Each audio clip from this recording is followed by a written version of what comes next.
Breaking news tonight, the new arrest after someone set fire to the home of the Pennsylvania governor. He and his family asleep inside. New developments late tonight about what police call an act of arson and potential attempted murder. Windows shattered, smoke billowing out. Governor Josh Shapiro and his family woken up to banging on the door from rescuers. And tonight, the governor emotional and forceful in his message. This type of violence is not okay. What else we're learning about how this could have happened? White House whiplash and mixed messages over those new tariff exemptions on some products. Why officials say they may not be permanent and what it means for the price you pay. A new development in the case of the teen charged with killing his parents, now allegedly tied to a plot to assassinate President Trump. An American pastor kidnapped in South Africa in the middle of a sermon. The latest on the search and what his church is saying at Sunday services. Spring break travel in full swing with some alarm bells for airlines. Why the Frontier CEO tells us he's still hopeful about the future. You may be the only airline CEO right now who is optimistic. This is NBC Nightly News with Hallie Jackson. Good evening. We are coming on the air with breaking news out of Pennsylvania, where late tonight police say someone's in custody after suspected arson at the governor's mansion, with Governor Josh Shapiro and his family asleep inside. You can see what looks like smoke coming out of one of the windows of the residence here, and the massive emergency response. Rescuers banging on the door around 2 in the morning. As late tonight, the governor himself, considered a rising star in the Democratic Party, delivering an emotional message, calling this an attack not just on his family, but on all of Pennsylvania. Our Maya Eaglin is on the ground and starts us off. 38-year-old Cody Bomber now in custody and expected to be charged with attempted murder, terrorism, aggravated arson, and more. After officials say he forcibly entered and set a fire at Pennsylvania Governor Josh Shapiro's residence in Harrisburg. He was able to, he acted very surreptitiously, and then he forcibly entered, and then he set the fire. Authorities calling the blaze an act of arson, saying local fire officials responded to the incident around 2 a.m., successfully evacuating Governor Josh Shapiro and his family while extinguishing the flames. The governor and his family were in a different part of the home, officials say, away from the fire, but a portion of the house had a significant amount of damage from the blaze. This type of violence is not okay.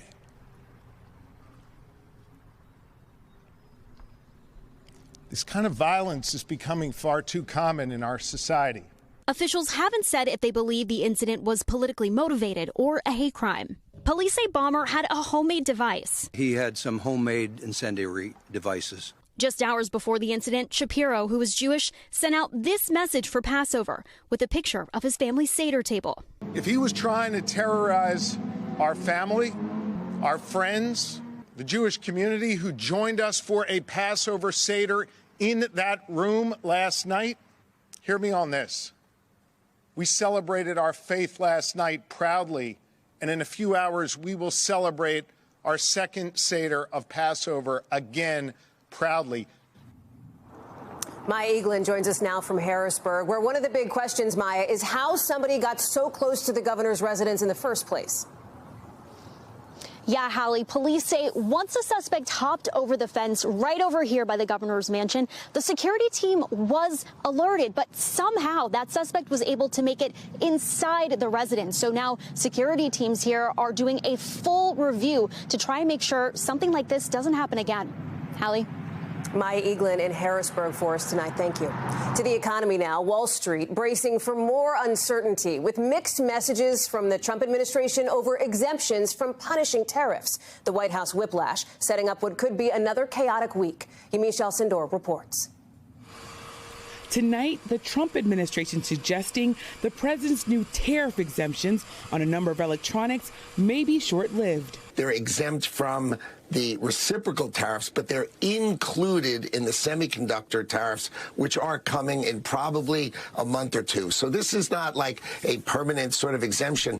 That comes after President Trump yesterday exempted a number of smartphones, computers, semiconductors, and other tech devices from the 125% tariff on Chinese imports and the 10% baseline tariff on other countries, leaving in place an existing 20% fentanyl-related tariff on China.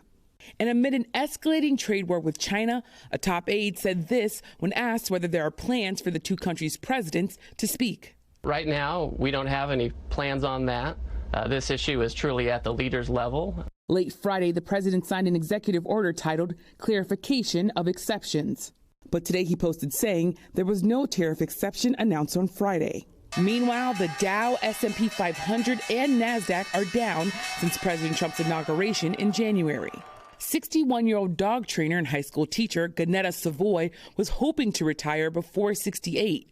But now, if this current trend continues, we won't be able to retire until at least 70, maybe not at all. At the Villages in Florida, the financial fears top of mind for Paulo Orlando's pickleball group. There's just so much uncertainty with what people should individually do. At this point, it's a matter of just seeing the value go down. Yamiche Alcindor is traveling with the president in Florida. And Yamiche, the White House is also now releasing President Trump's physical results today. That's right. The White House physician says President Trump is in, quote, excellent health with no abnormalities in his mental status. The doctor also noted that the president has a scar on his right ear from an assassination attempt last summer. Hallie? Yamiche, thank you. Also tonight, major new developments in the case of a teen charged with killing his parents, now also accused of plotting to assassinate President Trump. Maggie Vespa's in Wisconsin with that story. Tonight, 17-year-old Nikita Kasip, already charged with the chilling double murder of his Wisconsin parents, now in the FBI's crosshairs for investigators believe plotting to kill President Donald Trump, according to newly unsealed federal court documents. The news stunning the small city of Waukesha. What's it like to hear that about your neighbor? It's terrible. I was just so torn by it. This FBI affidavit saying authorities found in the teen's phone a manifesto calling for the assassination of the President of the United States in order to foment a political revolution and promote white supremacy, along with materials linking him to a neo-Nazi extremist group. Investigators writing Kasip in messages with someone said he planned to use a drone in the attack that would drop a bomb with nuts, bolts, needles, and then flee to Ukraine. The affidavit stating Kasip had paid for, at least in part, a drone and explosives and was communicating with someone with a Ukrainian number. It did not say where or when he allegedly planned to target the president. This after, back in late February, local authorities during a welfare check found the teen's parents shot to death in the family home. The affidavit saying the couple had been dead for roughly 2 weeks and Kasip living in the home with their bodies, then fleeing before he was arrested in Kansas. Investigators writing the killing of his parents appeared to be an effort to obtain the financial means and autonomy necessary to carry out his plan. Maggie Vespa joins us now outside the Waukesha jail where this teen's being held. And Maggie, the White House is not commenting tonight? Yeah, Hallie, that's right. We reached out to the White House for comment. We have yet to hear back. This, of course, after multiple attempts on the president's life last year. Kasip's attorney, for what it's worth, also not responding to our request for comment. He, the teenager in this case, has yet to enter a plea in the murder case tied to those state charges. At the same time, this affidavit indicating multiple federal charges could be coming tied to this now foiled assassination plot. Hallie. Maggie Vespa watching all of it for us tonight. Thanks. At a Tennessee church, calls for prayers this morning with an urgent search happening now for an American pastor reportedly kidnapped at gunpoint in South Africa during a sermon. George Solis has the latest.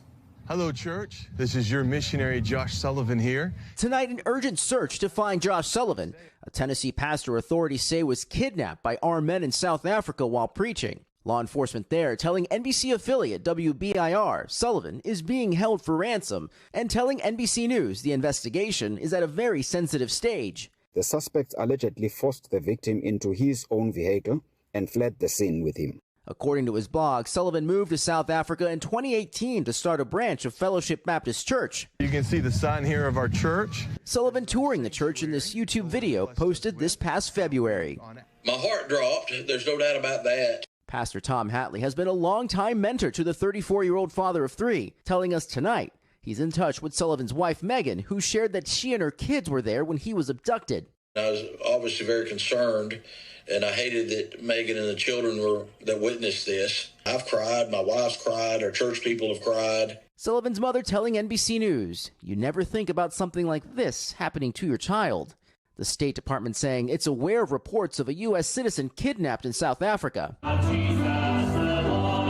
Today, back home in Tennessee, calls for prayers. And we need to be praying for him and his safe return, and that God would take care of him. George Solis, NBC News. Also tonight, 34 people have been killed in a massive Russian missile strike on Ukraine. The attack happened in the city of Sumy in the eastern part of the country as people were observing Palm Sunday. The attack comes 2 days after President Trump's envoy met with the Russian president about a possible peace deal. Pope Francis once again making a surprise appearance in Rome today, greeting worshipers observing Palm Sunday in St. Peter's Square. You can see him there. The Pope was in a wheelchair, but notably did not have oxygen tubes in his nose. He's still recovering after his weeks-long hospital stay for double pneumonia. Back in a moment with the head of Frontier Airlines and why this spring break season may be worse for them than last year. With spring break season in full swing, the airline industry is now looking ahead to summer, with some bracing for potential turbulence given the ongoing economic uncertainty.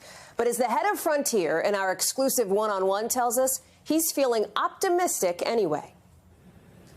Right now, the spring break rush for families coast to coast. You are welcome to board at this time. But this year, a difference. It was a worse spring break than the last couple of years. People pulling back, according to Frontier Airlines CEO Barry Biffle. And what it's become clear is obviously there's been some challenges with travel demand, and we've seen it in all industries now. Already this spring, one travel analyst warning alarm bells are ringing, with Americans spending less on trips now compared to last year, and major airlines, including American, Delta, and United, signaling a slowdown. I think that as we look here today, I'm optimistic. You may be the only airline CEO right now who is optimistic about what the next 6 months to a year may hold. Well, I think what's happened is there's going to be a massive reversal of fortune.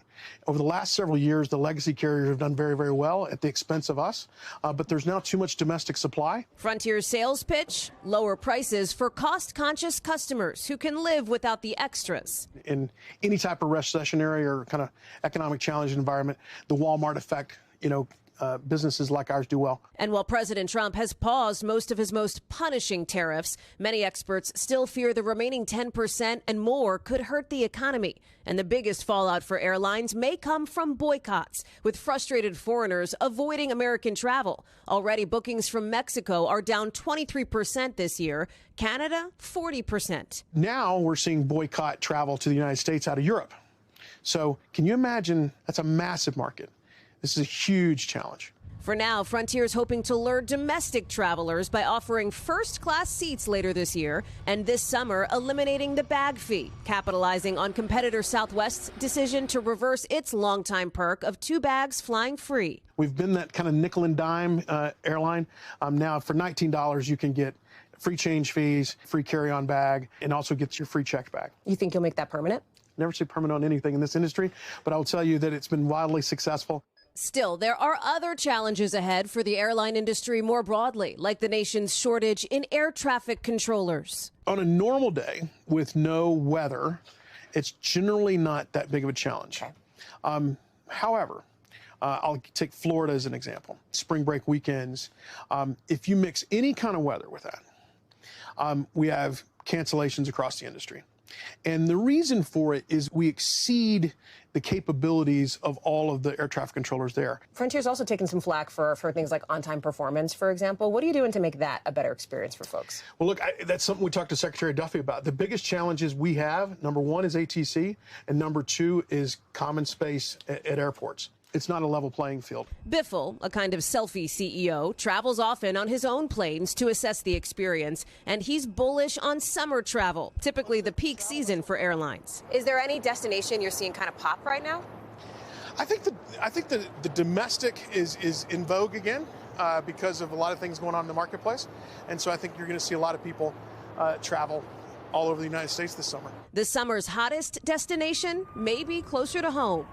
That's Nightly News for this Sunday. Lester will be back tomorrow. I'm Hallie Jackson. For all of us here at NBC News, thanks for watching and have a great week.